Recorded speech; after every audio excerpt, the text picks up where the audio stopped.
Pour contrer sa désindustrialisation, l'Europe veut développer le potentiel industriel des technologies dites vertes. Mais dans un contexte de forte concurrence mondiale, elle fait face à des adversaires économiques de taille, comme la Chine ou les États-Unis. Relancer l'industrie nécessite par ailleurs des investissements massifs. Comment financer ces projets et avec quels moyens? C'est ce que je vais essayer de comprendre avec un expert en la matière.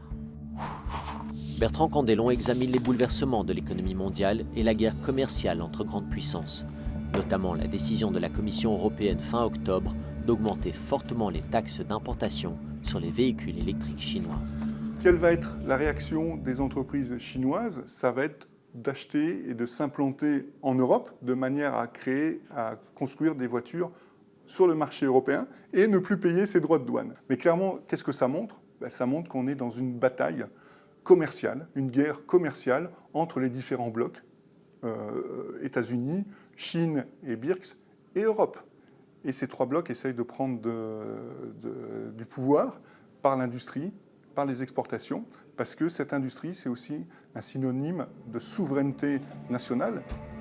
L'ancien président de la Banque centrale européenne, Mario Draghi, a récemment chiffré à 800 milliards d'euros par an les besoins d'investissements supplémentaires pour relancer la compétitivité européenne. Son rapport devrait guider les travaux de la Commission dans le cadre de son plan industriel visant à promouvoir les industries européennes actives dans la transition vers la neutralité carbone. Mobiliser 800 milliards, ça devient énorme.